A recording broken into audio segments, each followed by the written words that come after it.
Would you like to begin? First of all, I had a fucking brilliant ass day, and now this bullshit. I'm so sorry. No, you're not. It's fine. Um, Sorry, I really no, am. you're not. It's fine. Because if you're gonna wallow, move over. I'm gonna come in and with my floaties on, and let's splash around in the vat of bullshit.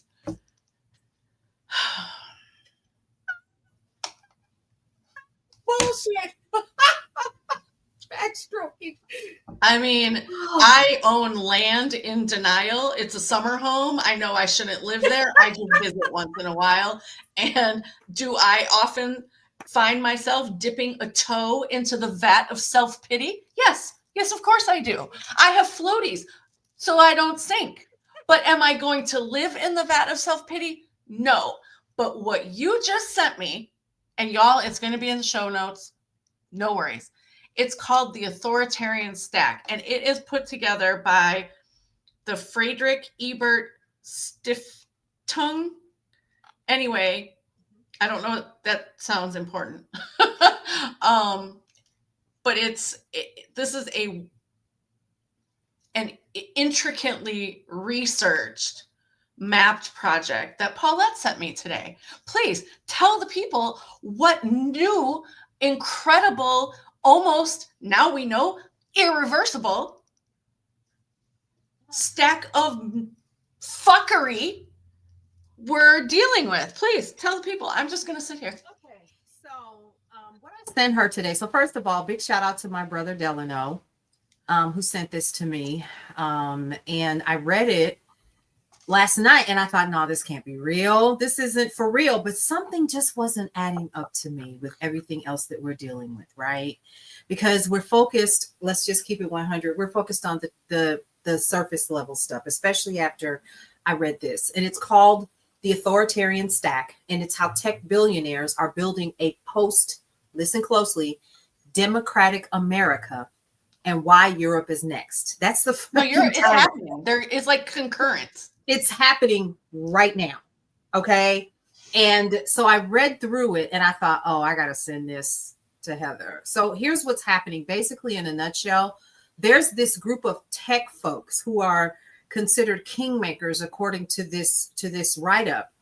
And it's a group of folks that we all know really, really well. Are you ready? And then we're going to break this down just a little bit. Peter Thiel, he's the architect of this technological map, if you will. And it looks like a mind map. If those of you who are a part or understand what project management is, or if you do a lot of ideas with your companies or with whatever you do, you'll understand what a mind map is. But let me explain to you who's a part of this. Peter Thiel, he's the architect. You know that he owns what? Palantir. Alex Karp is co-owner of Palantir. We also know that Palantir literally, okay, so let me not go there just yet. Who else is a part of this? Elon Musk. He's the voice of right-wing techno-populism. Oculus is a part of this. Who is the owner? Palmer Luckey. JD Vance is the political vehicle, right? They needed to put somebody in position outside of Trump in order to help to push a lot of this stuff forward. We've got the Founders Fund, who is connected to each one of these folks in multiple different ways. Donald Trump Jr., he's also the political connector between all of these networks. He's also part of Lux Capital and 1789 Capital and Oculus and Thiel Capital. You catch that? Capital. I'm sorry. Anduril. I just would like to point out the super not funny irony of naming this firm 1789 Capital when all they want to do is dismantle the fucking Constitution. Yep. Okay, go ahead. So Mark Anderson, the ideologue of acceleration. And when you look at the map, you'll see like the lines are drawn through each one of them, showing how they are all connected. SpaceX, of course, Elon Musk, also a part of Donald Trump Jr., and so forth. So basically, what's happened, and I'm just going to, not even paraphrase, I'm going to read it. JD Vance propelled to the vice presidency by $15 million from none other than Peter Thiel, who is also a part of this mind map that I'm looking at. And he became the face of tech right governance. So behind him, Thiel's network, which is Palantir, moved into the machinery of the state. Now, they're calling it the patriotic tech. Okay. And this new thing is an infrastructure of clouds, AI, finance, satellites, drones, and what they're calling, sit down, the authoritarian stack. It is faster, ideological, and fully privatized. It's a regime where corporate boards, not public law, set the rules. Yeah, and here's the way that this.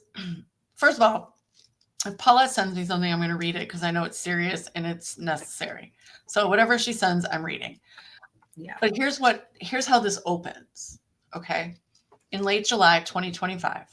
Yeah. Deep within the Pentagon's bureaucratic machinery, the U.S. Army quietly signed away a piece of its sovereignty. A $10 billion contract with Palantir Technologies, one of the largest in the Department of Defense's history, was framed as a move toward efficiency. It consolidated 75 procurement agreements into one. It was a strategic handover of, I'm just reading, core military functions to a private company whose founder, Peter Thiel, has declared that freedom and democracy are no longer compatible. My God. Take a minute with that. I am, because well, I mean, like, I know, girl, you've taken several minutes with this. Yeah. But like for everybody else who's hearing this for the first time, and if you follow me or Paulette on Facebook or any, just put up a post right before we started recording on this. Like literally, you guys, this is the most important thing you will read tomorrow, today, last week, next week. Like it is. It's horrifying. It's literally horrifying. Yes. It is exactly what we thought the New World Order is. Because that's what it is. And it's interesting because you and I have said this before, but what we're seeing take place in such rapid succession has been decades in the making, right? So decades in the making. And it's just happening in very fast succession. But what this authoritarian stack details is what they're doing. They being the administration and those who support them and want this new world order is they want us distracted. I'm sorry. They want us off balance. Yes. And overwhelmed. Yeah. Right. So that this kind of stuff can come through, but we're so like, oh my God, we just can't take any more. Yep. There's no resistance to this. There's none. None. And what's really interesting is, I don't know, Heather, if you've tapped on their faces, it breaks down how they are, where they are, and who they are. Yeah. So, okay. So let's do that. Okay. I'm going to click. I mean, we all know who Donald Trump Jr. is, right? Yes. But then it gives us title, John, the political connector. His role, he's a partner in 1789 Capital and the heir apparent to political financial integration. Yep. He gets his funding from 1789 Capital, which is valued at $1 billion plus. Look at He's that. also got investments in SpaceX, XAI, and Anduril. I don't know if I'm even saying those right, but anyway, the political links obviously has direct family tie to executive power, and he aligns the presidential office with venture capital interests, right? His ideology is considered patriotic investing. So let's take that into perspective. Listen to what Heather just said. Patriotic investing. Yes. Yes.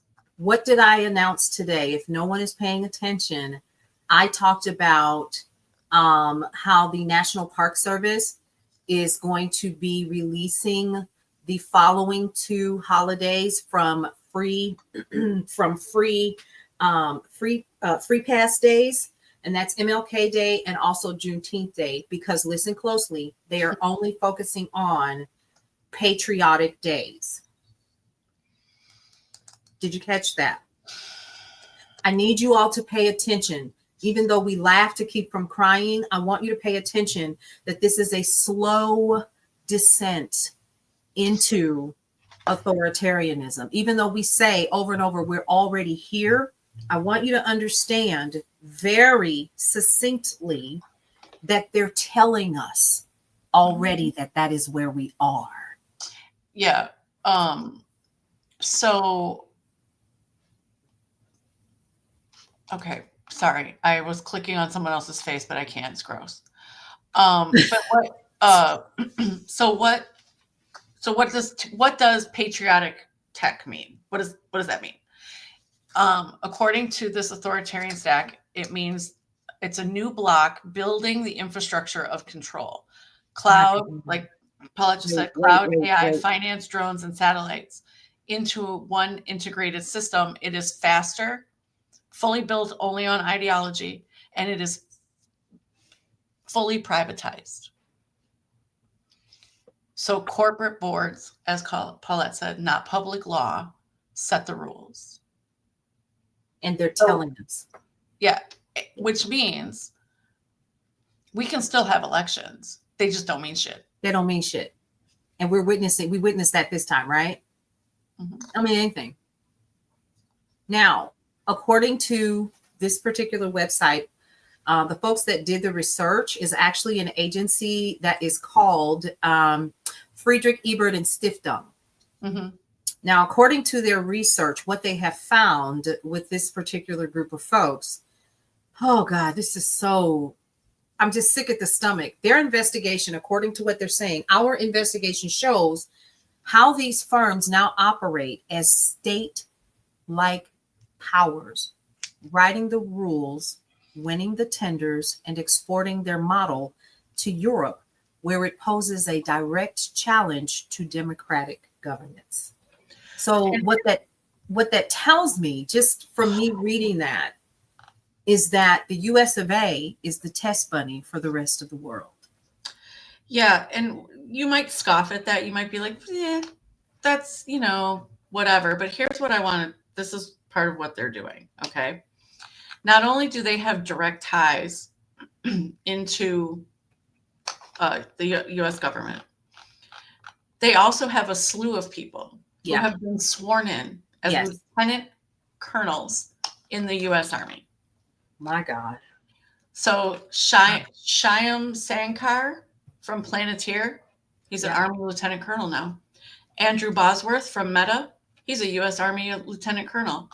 Kevin Well from OpenAI, he's a U.S. Army lieutenant colonel. Mm-hmm. Bob McGrew, also from OpenAI, a U.S. Army lieutenant colonel. On top of that, Peter Thiel's former chief of staff is now the White House director for science and technology policy. Michael Obadal, who was an Anduril, that's AI executive, was nominated as Army Undersecretary while still holding up to $1 million in company stock. Gregory Arbachia has been at Palantir for like a decade. He is now the federal chief information officer. And Clark Miner, who worked at Palantir, is now the chief information officer for Health and Human Services. So they're in place. So they're already in place. They're already in place. What they're doing, they have very few steps left to take, but if they keep going, it will be irreversible. And this will just be the world we live in.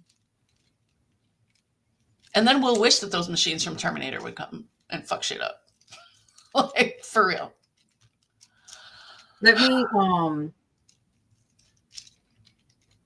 I read it, but then to hear somebody else read it. Yeah, I read it, and when you were saying it, I was like,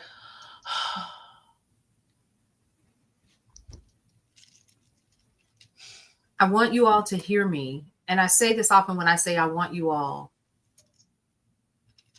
You should be, I don't know if I am emotional or if I'm furious or if I'm teary-eyed all at the same time, but I want you to understand that this was never about Republican and Democrat. Listen to me. I want you guys to know that everything that we've been talking about, they want us to talk about. Because it's a distraction to this bigger. That's why you had these folks at the inauguration. That's why you had these billionaires behind this man as he was sworn in. And I want you all to hear me on this. And I know a lot of you all are not going to like it. Your boy, it was a setup. From the beginning. From the beginning. The goal has always been to have J.D. Vance as the president. And it's right here. It's laid out. And I'm going to go back to that page because I want to click on his face and tell people what's over here. So J.D. Vance is considered the political vehicle. Trump is just the front. He's the front. So obviously we know he's the vice president. He's also the co-founder of Naira Capital. Yes. Which is backed by Peter Thiel. Yeah. He was a say it with your whole chest supporter for the big beautiful bill, which is considered a national industrial agenda aligning venture capital with defense spending.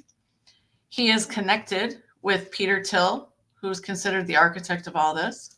Mark Andreessen, who is the ideological. Thank you. David Sachs, who's considered the crypto czar, and the entire Trump administration, obviously, right? His signature ideology is national conservatism and Christian nationalism. Mm-hmm. Yeah. So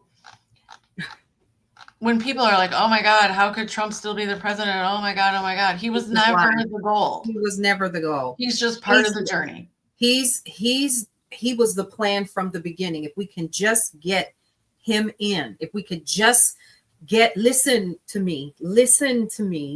If we can just get him in, we get this guy in and we spin everything in the news the way that we want it to go. So how are we going to do that? We're going to have to control the media. And so after the 2016 election, I was sitting with I think all the kids were home. Anyway, whatever. I was sitting we were in the kitchen. I was making dinner or something. Kids were at the kitchen table. And my older daughter says, how did this happen? How did he even get relevant? And I'm going to spell it for you. ABC, NBC, CBS, CNN, CNBC, MSNBC, and Fox. There you go. Okay.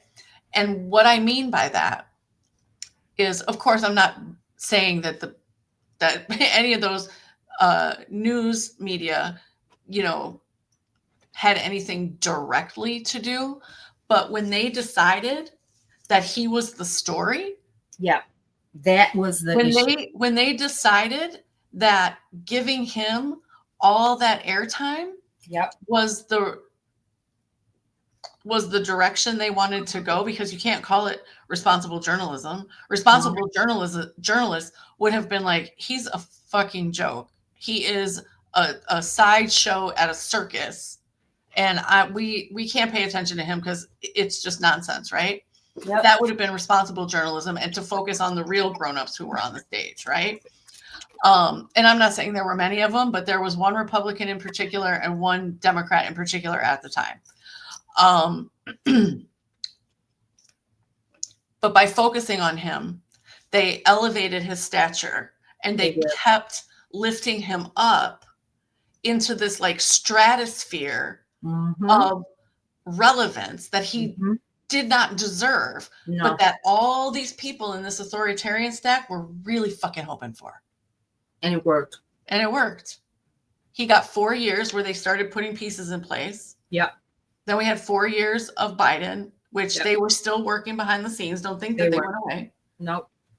And then now they're back at it. And this is, I personally think this is unstoppable at this point.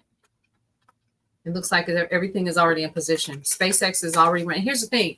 Each one of these major corporations that's on this list have multi-billion-dollar contracts already with the United States government. Yes. SpaceX, Palantir. A lot of these are capital funds that fund literally everything. And I'm sure that if we had enough time, we could literally go down and find out what Thiel Capital's money is going towards, what 1789 Capital going to, and all of these folks, right?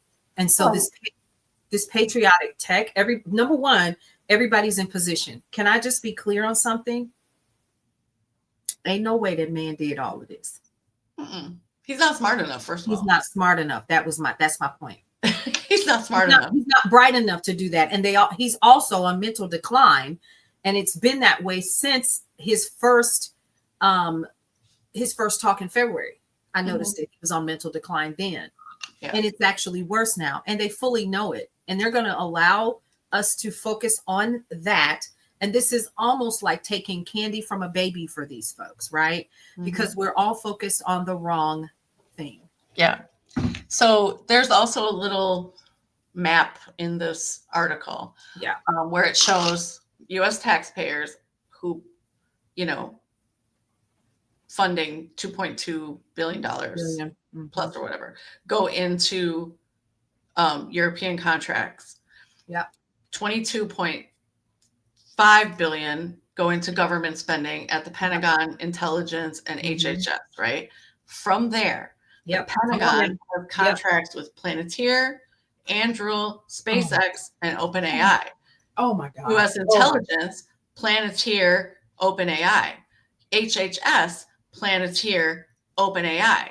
Now, where that gets super interesting is where it goes from there into venture capital. Who's funding it?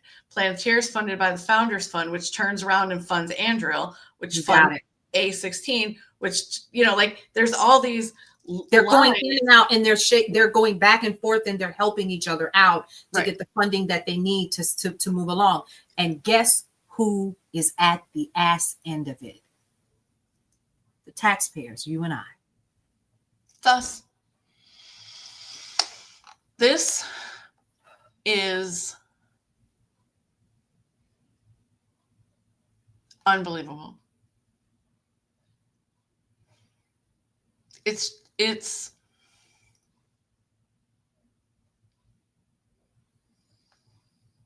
they're taking our own money and they're feeding it back to their venture capitalist funds to the tune of $120 billion plus. To the tune of $120 billion plus. Now here's the 5 domains of privatized sovereignty: data, defense, space, energy, and money, right? My God. And those are the very foundations of all democratic power. It doesn't matter what democratic society you're talking about. Those are the 5. But they are also the foundation of the architecture for privatized sovereignty, which is, and I'm quoting, a technological regime where power flows through laws, infrastructure, and automated platforms. And the laws are governed by who again? Corporate boards, not voters. Not voters. I mean, I knew, based on our conversation earlier today or whenever it was we had this conversation. Oh, it was, I think, earlier today. Maybe. Doesn't matter. Time is fluid, girl. I don't remember. Yeah, I don't. We talk every day, so I don't know. Right, yeah. But I knew that this was, let me rephrase that. I was afraid of what the current state really is. But when you sent this to me and I read it,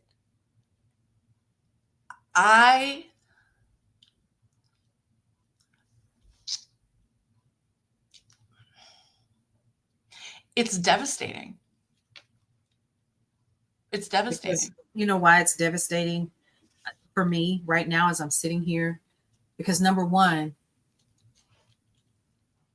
for a couple reasons, let me be clear, and I don't want anyone to think that I'm on anybody's side, because you know right from wrong still.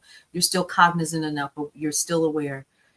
You all know from a cognitive perspective, he doesn't have the capability or the mental capacity to pull this off. Yeah. And you know that. I mean, and to be fair, no one person could do this. No one. Let's be clear. I 100% agree with you. So let's put that on the table first. So you're using a declining individual to do what you're doing. And number two, the other thing is everything that we are doing, everything that we are fighting for, everything. It doesn't even matter. Mm-mm. The marching, the talking, the alerts in my. I mean, they matter, right? Don't get me wrong. No, but that's what's so devastating, right? Is like all these things that we want to do. We're gonna get, the Supreme Court upheld those bullshit Texas maps, right? So we're all like, oh my God, how could they do that? And now other states are gonna try to redistrict the other way, right? To get more Democrats that could be elected in November next year. And in the end, it's the wrong fight. It doesn't matter. It's the wrong fight. It's the wrong fight. I'm just going to read a little bit more. I feel like I'm just reading the news here, but yeah. But I feel like you a little bit, but without the great voice. Okay. So by the middle of this year, Europe was already feeling this authoritarian stack. In Rome, Italian defense officials integrated Elon Musk's Starlink into military communications. In Berlin, two companies, Rheinmetall, I don't know how to say this, and Anduril expanded their joint venture to deploy autonomous drone swarms for NATO.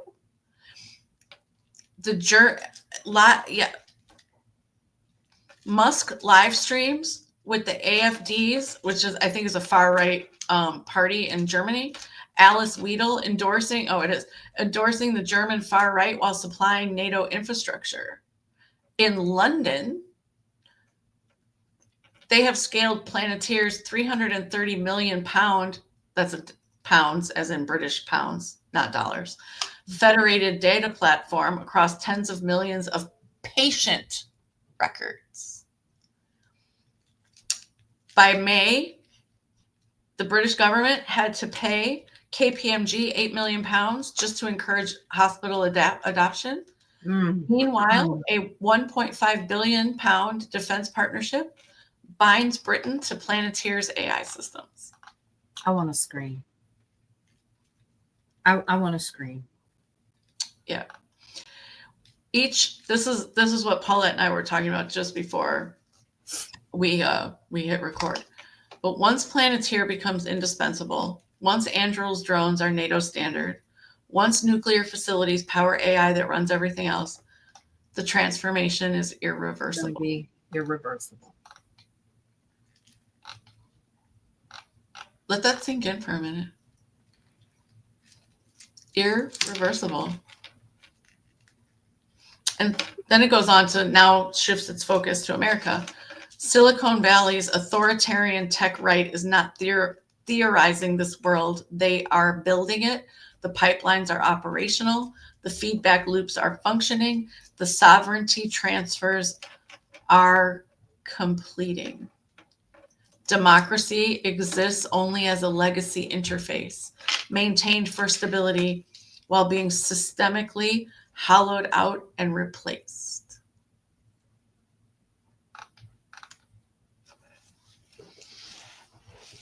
I'll take over this one. So the question now is whether democratic societies can recognize this formation for what it is and build alternatives before the infrastructure of control becomes too deeply embedded to dislodge. And how fucking scary is that? We've been fighting the wrong war. Yeah.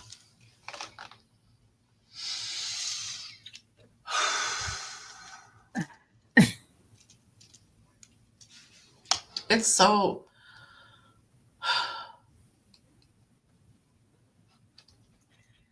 I am furious. Yeah.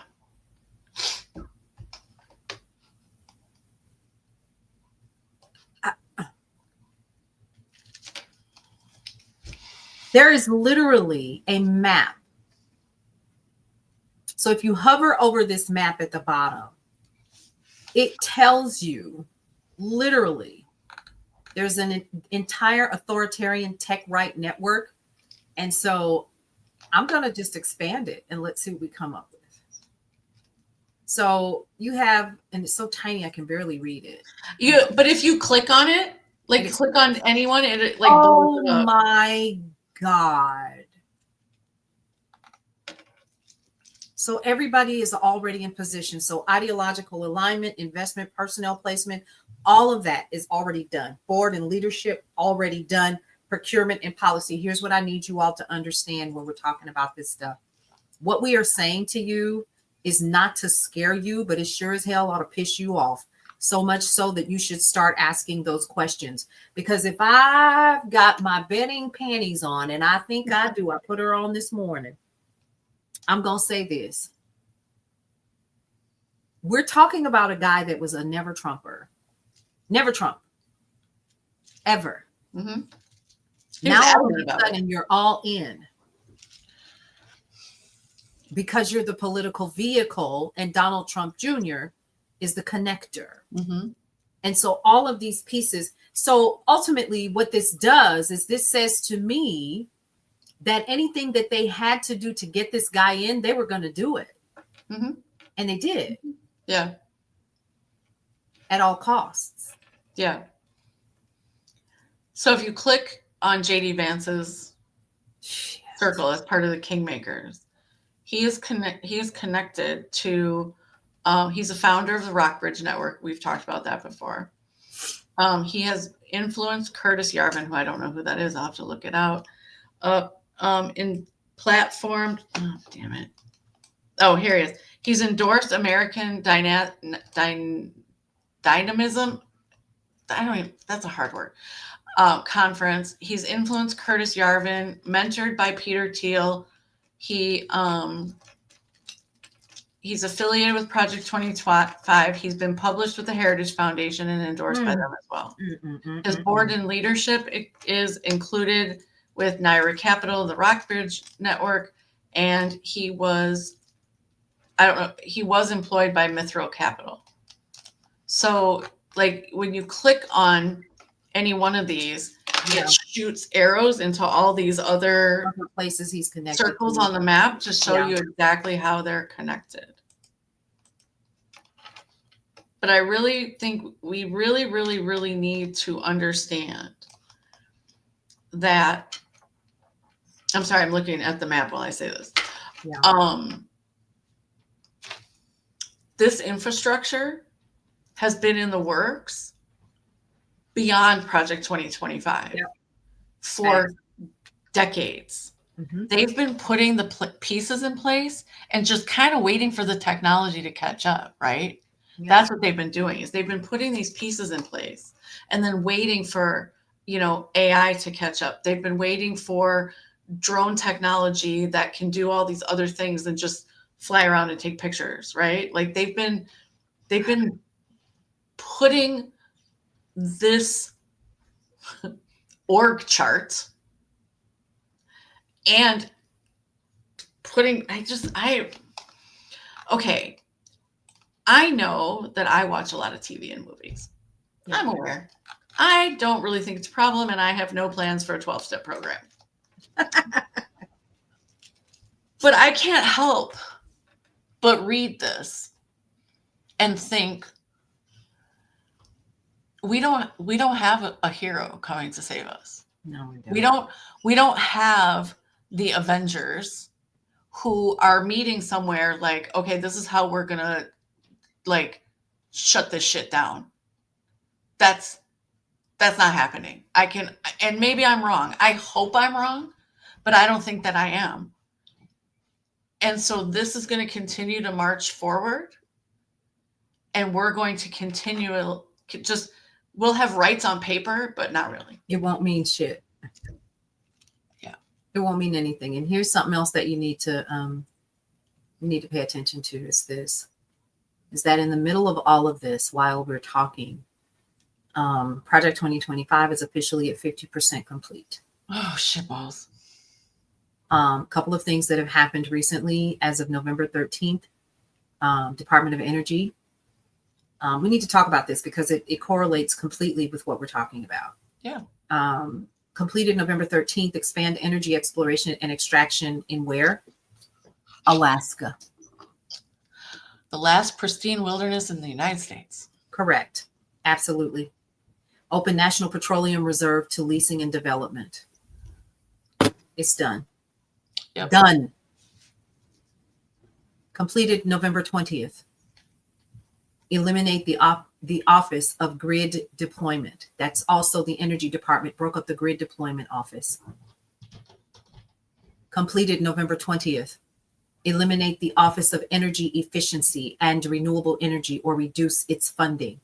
The Energy Department, quote, rebranded it as the Office of Critical Minerals and Energy Innovation. Jesus Christ. Oh, yeah. Can we just talk for a minute what's tied to that mineral? Blah, blah, blah. Please do, because I know where you're going. Go ahead. So a few months ago, maybe last year, time is fluid. Give me a break. Menopause brain has that happen. Yep. Burkina Faso said, all you white folks got to get the fuck out. Yep. And we're not playing with y'all anymore. We're not going to let you exploit us, pillage, rape our people, rape our land. We're done. Get the fuck out. We're going to keep all our riches for ourselves. And that's the end. Which, by the way, is why shit started to fall apart in France. In France, yes. And they were all protesting because the French government was like, oh my God, all of our riches, shockingly enough, come from the African continent. Well. God. What do you know? Ibrahim Traore said no. Yeah, he said no. Yeah. So color me, oh my God, shocked and pissed off when two other nations, and I forget which ones they are, but I'm going to look it up now because I didn't know we were going to go in this direction. I didn't either, but we're here. Trump agreement, minerals, Africa, because I don't know what countries it are. And by the way, I hate it when people refer to everybody who lives in an African country as being African. I get it. Technically, it's correct, but there are like 100 countries in that continent. Let's be specific. Yep. Okay, the Democratic Republic of Congo and Rwanda. Oh, wait, that's a peace plan. Is that correct? Oh, yep, and they signed a deal. Okay. On copper, cobalt, lithium, and gold reserves. And guess what we need all that stuff for, guys? Just guys. Tell them, please. Technology. The technical sovereignty we've just been talking about. Bingo. Hold up. There's one last more. Oh, because of course completed November 20th. Eliminate the Office of Clean Energy Demonstrations. Yeah. The Energy Department broke up the Office of Clean Energy Demonstrations, and all of these, how funny, are necessary to build the data centers that are going up in so many rural communities and poor Black and Brown communities around the US of A. Yeah. It's interesting because here in Wisconsin, Microsoft is building a $3 billion AI center in Racine. Kenosha is fighting it. And then I don't remember what the company is in Port Washington, but a woman spoke out against it. And then law enforcement dragged her out of the fucking public meeting. And she wasn't being belligerent or anything like that. She just told them to their faces they were full of shit. And she was dragged out of a meeting. That's what's happening. And by the way, for those of y'all who don't know, Port Washington is a predominantly white community White. on the Yes. shores of Lake Michigan, Yes. north of Milwaukee. Yep. Okay? It's not white folks bay, but it is close. You know, if you know, you know. Yes, I know. But it's close. And so it's not as if, you know, she was a black or brown woman who stood up to make herself known. And they, because we know that this is happening in communities all over the country where black and brown people are just being grabbed for no reason. Right. So, but no, she's a white woman living in her predominantly white community, telling them she doesn't want this thing, that they lied and they're full of shit. And then she is dragged bodily out, and people were trying to stop law enforcement from taking her. And those people were like shoved to the side and just get out. Right. That's that's what we're all going to be faced with. But in the end, and I hate this grim view of it, but based on everything we've just told you about this authoritarian stack, and again, it will be linked in the comments. And what I really want you to do is, if you're watching this and you haven't clicked on that link, open that link in a different window and follow listen along to us as you're looking at the map. Yeah, I agree.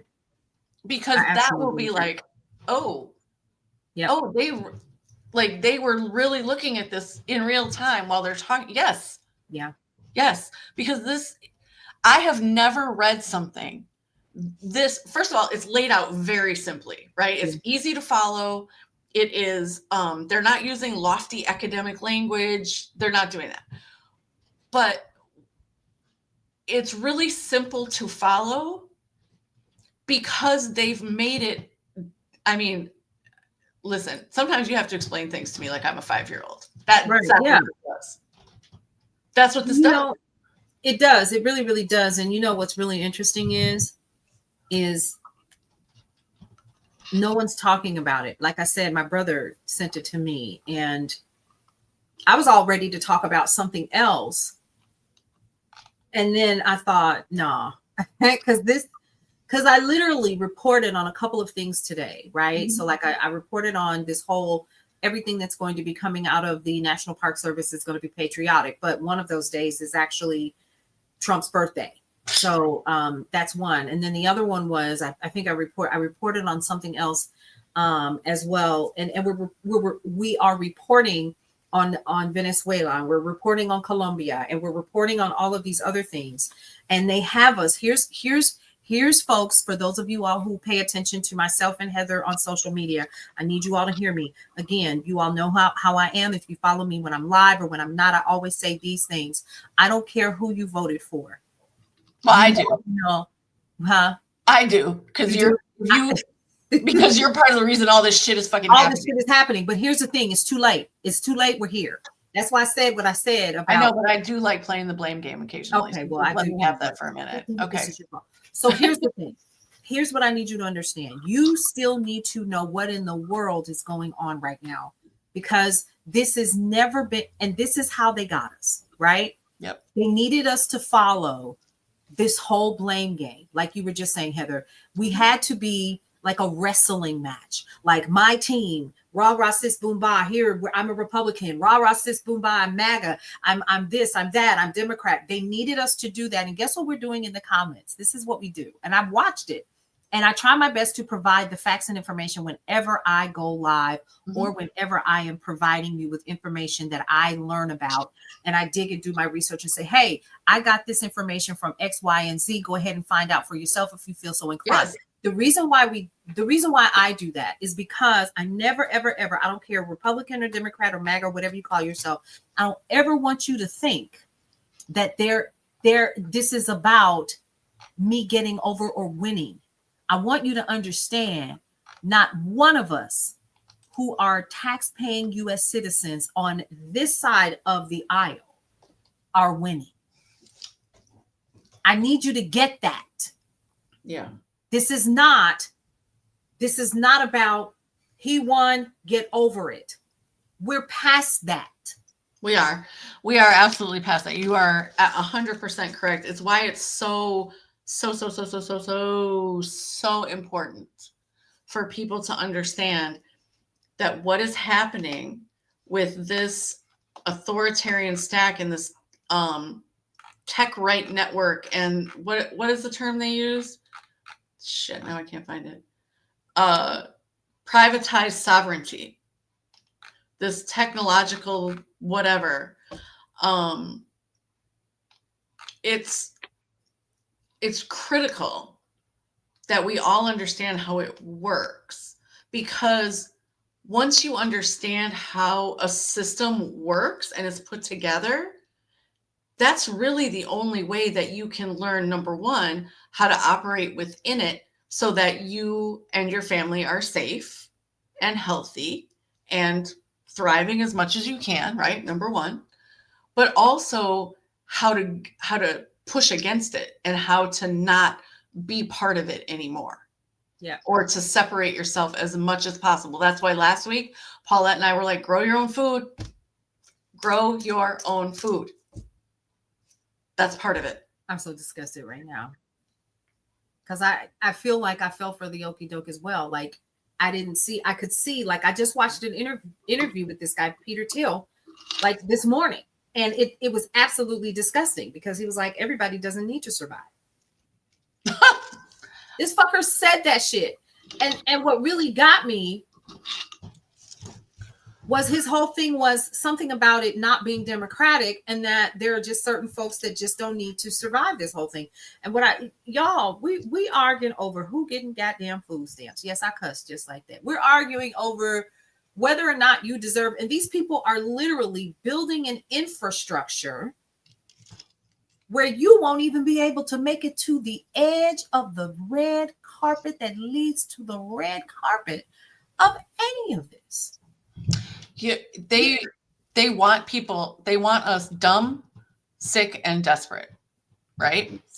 They want that because they don't care about anybody who doesn't fit into their very whitewashed version of the world, right? Where they are the kings and everybody else, we are the serfs. Yep. And that's it. And I would just like to be super duper clear about this. They don't want black and brown people to be the serfs. No. They would like to put black and brown people back in chains. Correct. And they're already working towards that with what's happening currently with prison companies like GeoCorp and so forth, right? Yep. So even with the map that we're currently looking at, the map is probably much larger because they are rounding up the people that they believe do not belong in the society that they are building, or that because it's being built in our face, and we're so busy paying attention to the things that don't matter. And let's be clear on something else. If you're poor and white, you don't fit either.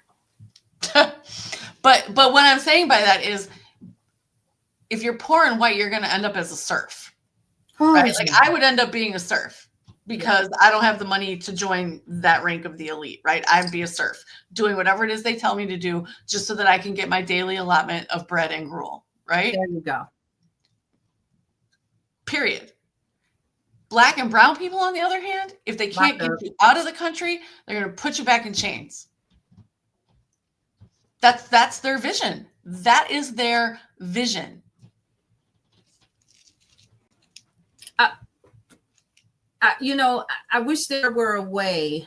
No, there's just no way. What I'm going to have to do is I'll share some of this a little bit and screenshot some of it, because they need to see this as well. When I put my Substack article together, I will screenshot this, but obviously the link to this will be in there as well.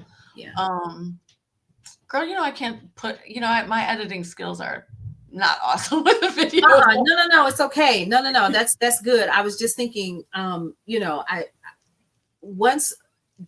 this is so important for everyone to see. Yes. You ever been played so hard you're angry to the point where you want to cry? I'm there. Yes.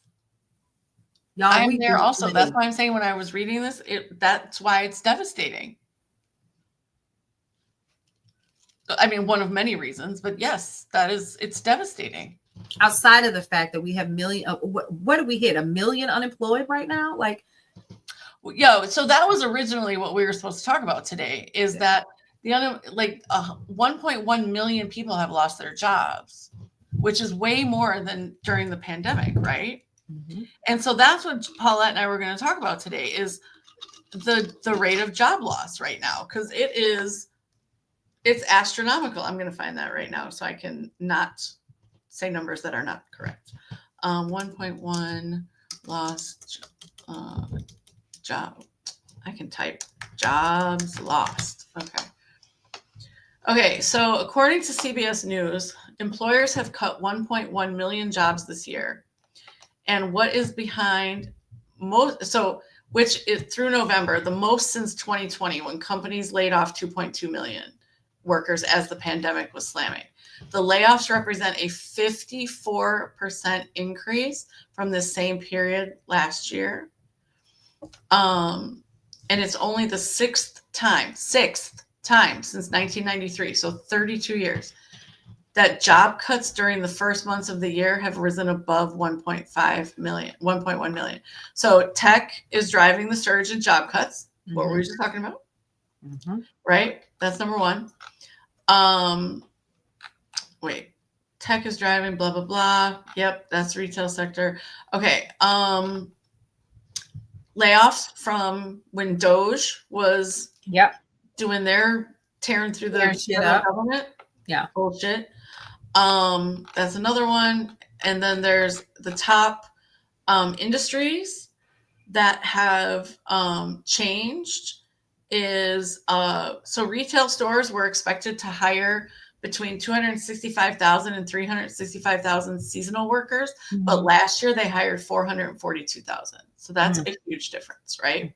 Mm-hmm. Other sectors with the largest number of job cuts: services, almost 70,000, telecommunications, 38,000, food, I'm not sure if that means like fast food or groceries, I don't know, 34,000, the nonprofit world, 29,000, media and news, 17,000. But they can't cut very much. Like, I know people are like, oh my God, compared to those other numbers, 17,000 isn't that many. You have to remember, this is a game of attrition, a game of increments. Yes. So 20%, newsrooms have been losing roughly 20% of their workforce every year for the past 20 years. Correct. Right? So newsrooms have shrunk. The legacy newspaper in Racine, which is the Journal Times, has 2 reporters. They used to have this whole ass building. Like this whole ass building. They did printing there. They had their advertising. They had all this. They have 2 reporters. They're in a small corner office in their same building that they rent out for all these other purposes. My God. Okay. So people, anyway, that's wow. So we were going to talk about all that today. Right. Until this shit show. No. And it's no longer a shit show. This is well orchestrated. This is strategy. And so what I need you all to understand, God, I keep saying that, but I need us to get this part, is that this is the chaos that we've been experiencing for the past year. Yeah. Has been well fucking orchestrated. Yeah. All of it. And now he wants to get rid of Kristi Noem. Wait, what? Oh, yeah. My news feed is that happen right now. Okay, so in my defense for being a little bit behind, I actually had a very lovely day doing everything but this. Yeah. Oh my God, today. I wished I could say the same. The day that I thought I was going to have, it started by receiving. So guys, okay, here's a true story. And Heather, I don't know if you know this. I think I may have mentioned it to you. So when I retire for the evening, I have a pillow in my bed on the side where a husband should go, where 2 phones go. And when I go to sleep at night, my news aggregators continue to run. So I know that's a lot and that's excessive. I'm sorry. Go ahead. Yes. Go ahead. Sorry. But it's true. I literally have a pillow and I put my phones there. Yes, I said with an S. And when they go off, it'll vibrate, right? And so this morning, I got the first alert. So normally before I even get out of the bed in the morning, I'm already posting content because it's so important to get all the news and all the information. So I saw, my goal was to get up and put on my little two-piece outfit, my little black outfit, and I was going to go have coffee and brunch at one of my favorite bookstores. And then I was going to, piddle around and not do any shopping, but I was just going to do like the thing I do on Saturdays to help me to relax. And then the first news piece came out, and that was the one on the National Park Service. And then the next news piece came out. And before you know it, I was sitting down, drinking coffee and sipping tea while I was talking about all of the things that were going on. And before you know it, it was 6 o'clock, and now it's bedtime. Mm-hmm. So, I am not disappointed because I really wanted to do all the fun things that you did today. And it looks like you had a great time. I did. And then my brother sent this piece to me at about 3:30 or so. He goes, you definitely. I hate your brother for it, but I love him too. Would you? I said I hate him for it, but I also love him too. I know. And I was like, what? And he was like, just read it. I think you'll find this very interesting. And then he goes about his day, right? And so I'm just like, bro, where? And so if you think I'm bad, Delano is 30 times worse. Worse. And unfortunately, when I was reading through it, the only thing that I could think of is that this was all strategy. So really, what we are witnessing in terms of the news and information, I'm not saying that it's not important, but it's all smoke and mirrors. And I'm angry for that. Yeah. Because they playing us against each other so that they can continue to do the shit that they're doing. And we won't be none the wiser while we're talking about the things that don't matter. And they're creating the infrastructure that is going to remove our very democracy before our eyes. And they've done it. And I'm disgusted. Yes. I'm sorry. I hear you typing away, and I apologize. I don't want to. No, I was looking something up. I wanted to know about the Kristi Noem thing. It's good. You're good. You're good. Yeah. So, because I know and I knew you were researching something. So whenever you hear either one of us type and we're talking. Yeah. We're like, let me look that shit up. Let me look that shit up. Right. And so So Trump is basically kind of looking for somebody else to kind of, this dude don't know what he want to do. Yeah. I mean, here's what I think. First of all, we all know he doesn't actually call the shots, right? Nope. He doesn't of course. He doesn't call those shots. Right. But he Katie Fang had the story. A week ago. Yep, it just came across my timeline. Huh. Yep. So he's moving closer to firing Kristi Noem as ICE sent attack dogs on a migrant. Is basically the highlight that I got. I had heard in the wind. I'm sorry. Yeah. What? Well, basically, what's happening is that hang on just a second. Yeah, go for it. I can pull this up.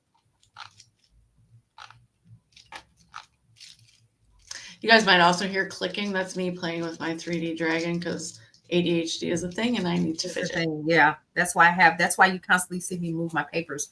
All right, so here we go. Despite overseeing Trump's flagship mass deportation agenda with unwavering loyalty, the Bulwark is now reporting that DHS Secretary Kristi Noem is increasingly rumored to be on her way out as senior White House officials grow frustrated with her leadership, especially her reliance on controversial advisor Corey Lewandowski, while former DHS officials say she has recently taken a diminished role in directing department memos. Trump may replace her soon to reset the administration's immigration effort and refresh public perception, potentially bringing in a prominent GOP figure expected to be newly available. Secretary Kristi Noem acknowledged in a new court filing that she personally ordered Venezuelan detainees sent to El Salvador, despite a federal judge's directive to return them to the U.S., reviving a major separation of powers clash as Judge Boasberg considers contempt proceedings over the Trump administration's defiance of his order.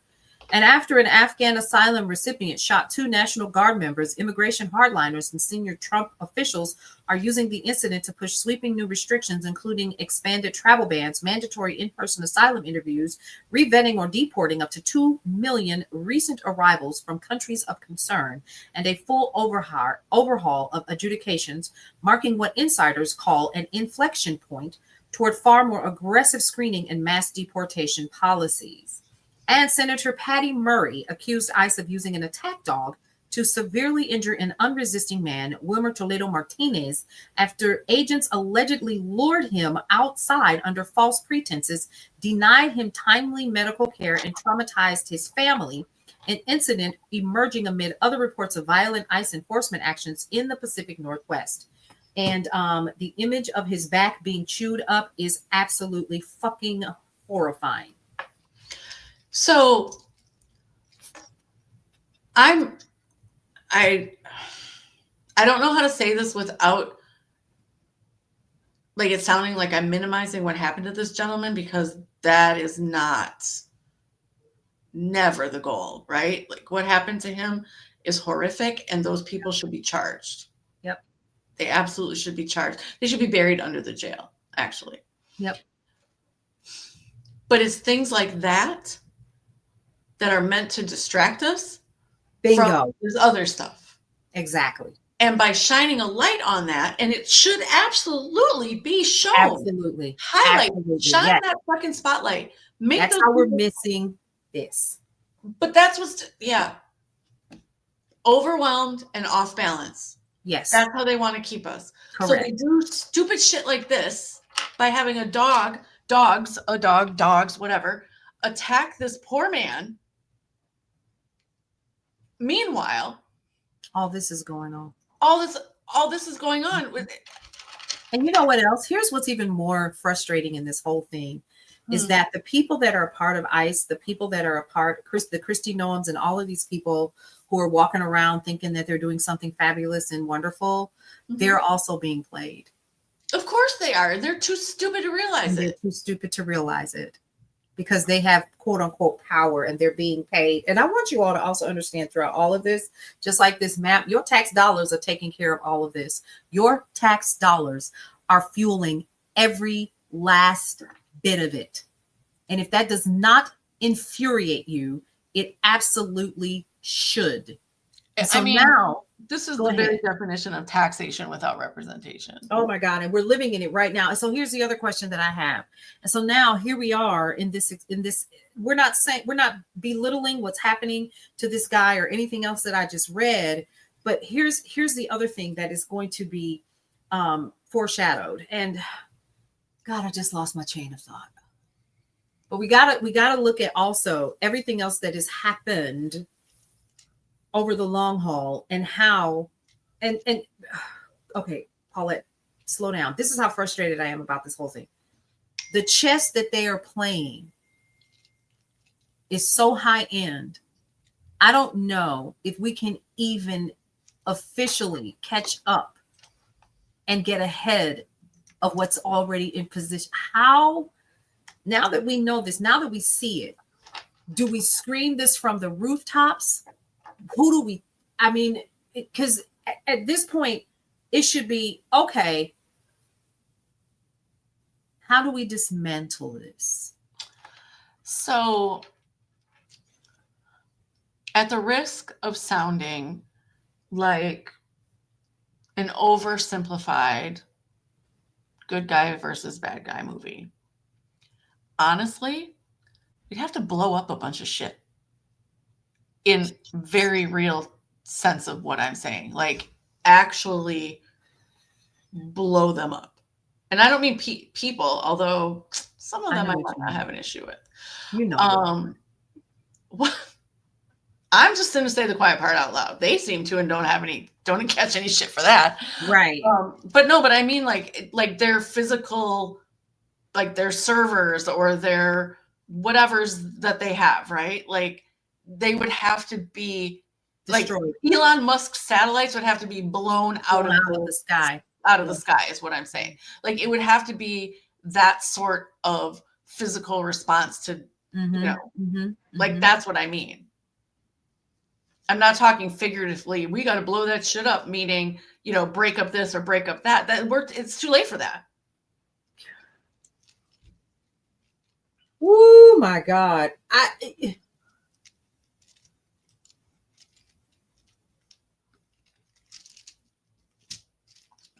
Do you need a support dragon? I will send you one. Wait.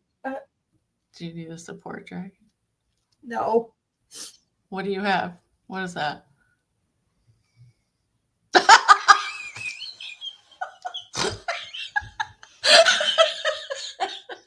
I think we need a whole goddamn orchestra at this point.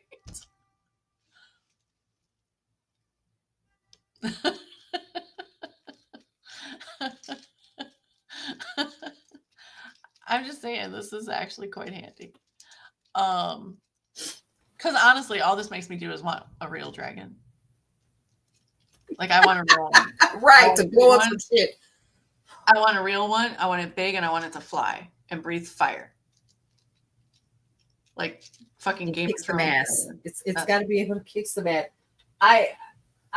Girl, I have never been so speechless. And it takes a lot for me to be speechless. I feel you.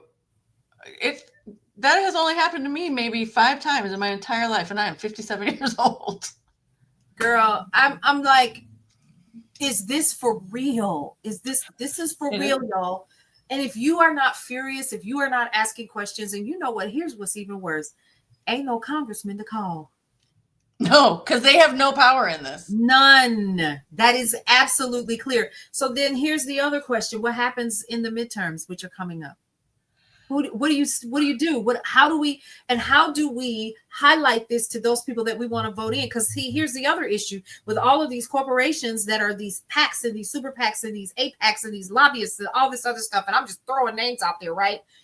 Who do we trust not to take the money so that we can get the people in position that we need? These are the questions we should absolutely be asking ourselves at this point.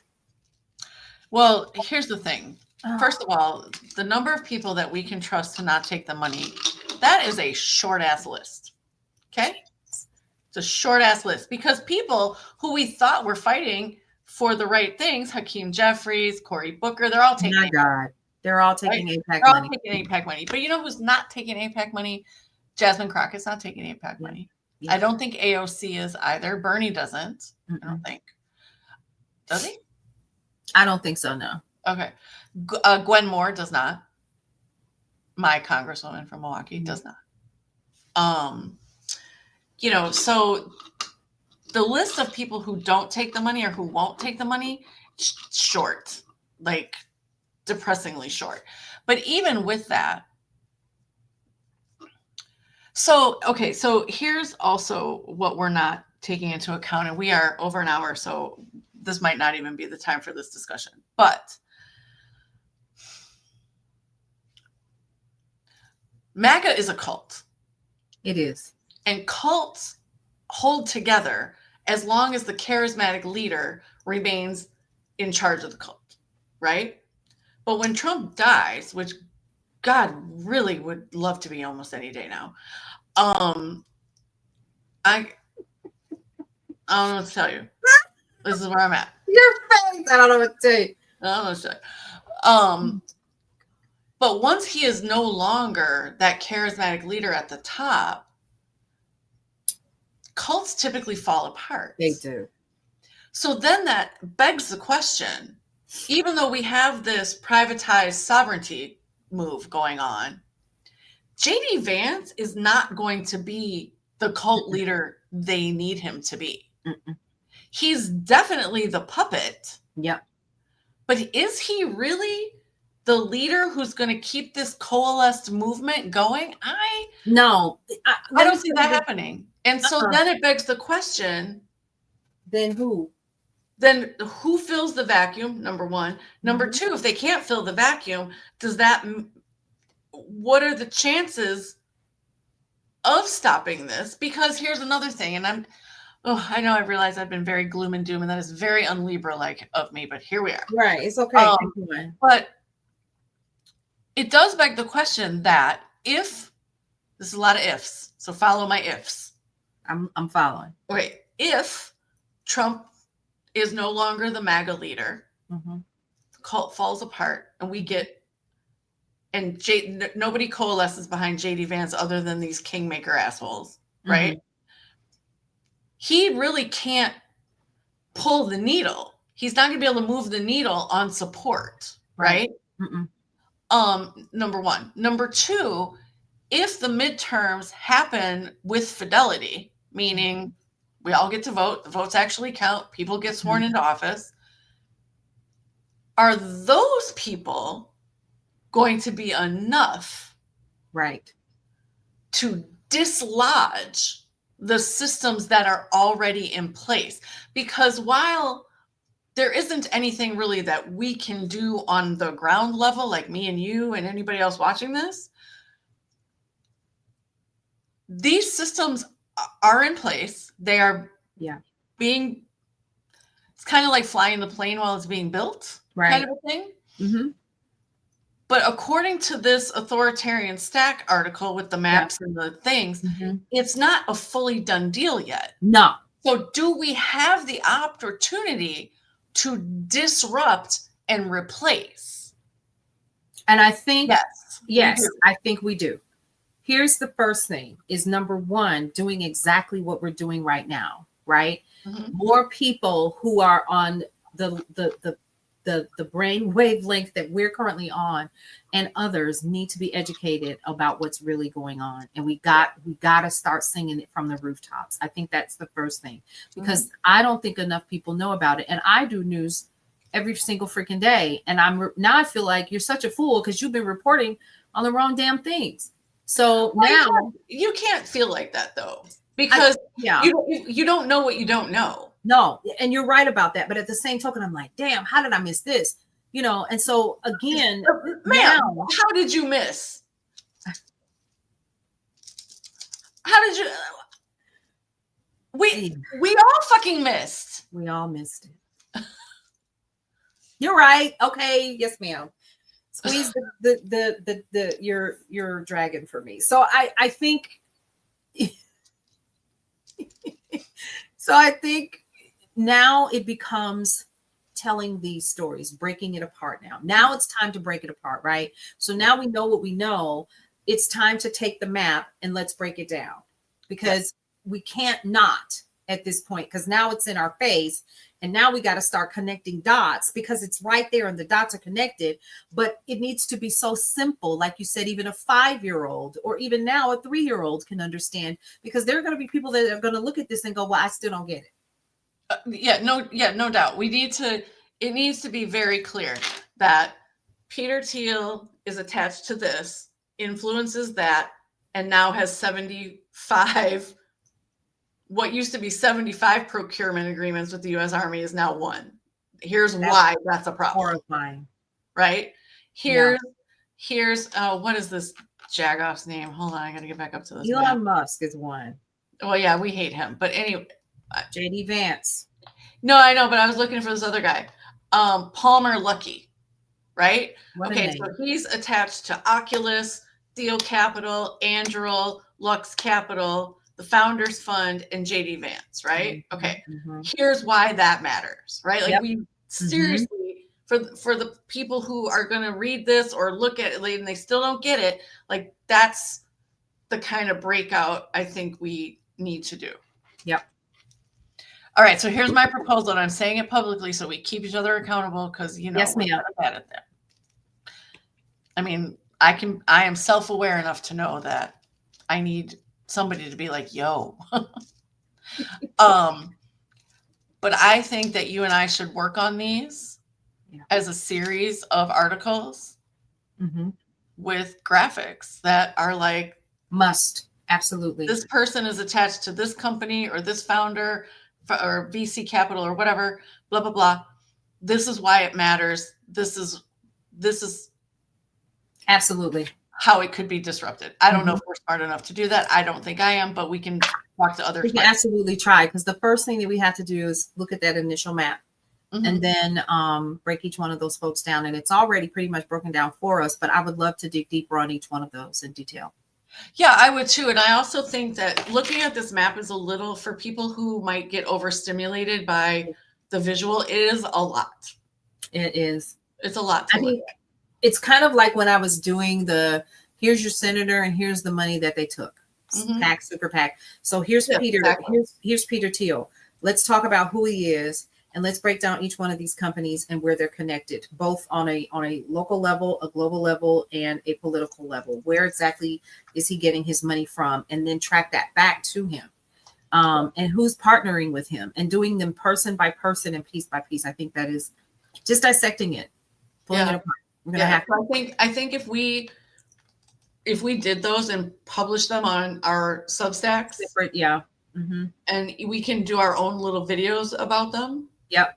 You know, and do it like that. But I think that would help people understand why this is so, because I really wish that StreamYard had like a screen sharing, you know, like Zoom does. It does. Because it does? Yeah. Girl, how? But I can't, because I think it's called present, right? I don't know. It's right. There's a present button right there. Hold on. And, share screen. Yep. There you go. Okay, we're gonna try it. I don't want blames, but we're gonna try it. Yeah, just try it. Wait. Oh, record this. No, because I don't want everything. Like, it's gonna show you everything that I have open. No, thank you. And I have like 85 tabs open. Okay, well, I'm gonna try it. Video file. See if it'll work on you. All right, select tab here, the authoritarian. There you go. Boom. You see it? I do. Hold on. Oh, there it is. Okay, so this is the authoritarian stack that we've been talking about. Yep. We should have done this an hour ago. That's okay. We here. And then as Paulette's paging down, you'll be able to see the maps that we're discussing. So this is the one that we're talking about for reals. This one. So see how there's all these names and it's shooting into all these directions, into everything. So that, see, that's what I was reading from earlier. And then, go down to the big one at the end. Yeah. Okay, so that's where we're talking about these people are associated with those positions and have been sworn in as lieutenant colonels. Just look at this shit. Ridiculous. Are we sitting up here worried about whether or not people get food stamps? Would you look at this? Yeah. Oh, look at all these newly minted U.S. Army lieutenant colonels. Look at this. Never served a day in the goddamn military in their lives. Right. There's that. All right. So so that's what we were talking about, that where U.S. taxpayer goes to this, and then this is right. So there we go. Oh, I didn't know it was that interactive. That's cool. Look at how much money that is. God damn. But wait. This is what I was talking about. You see how all of this funnels from here? Yep. Oh, I know. Yes. And it's horrifying. So your money is going into all of this bullshit, right? Yep. And you're thinking that these people are multi-billionaires just by happenstance? No, it's because of your little $25. Yep. Okay. Thanks. Yep. All right. So here we go. We're going to move down further. So that's the 5 step. Yeah, 5 things. Okay. Defense, blah, blah, blah. All that. Okay. Yep. That's we were talking about Europe. Okay, here this map. This is the one where if you click on somebody's name or you even hover over it, all of a sudden it's going to shoot to all these places, but you don't have to follow those. You can just look at that little square on the side. Yeah. Can I just say too, most of these white dudes have the derpiest fucking faces. You are off the chain. Look at Look OpenAI. at him. What's his name? Rob, whatever. What is his name? Bob Bob, who is he? Bob McGrew. Bob McGrew. Who is That he? is a derpy face. Former chief research officer at OpenAI, early executive Palantir, early employee at PayPal. So guess who started PayPal? Yeah. So they all know each other. Yeah, they're all bros together. They're all homeboys. Tech bros. Yeah. Let's look at Anthropic. So they're all in cahoots. Yep.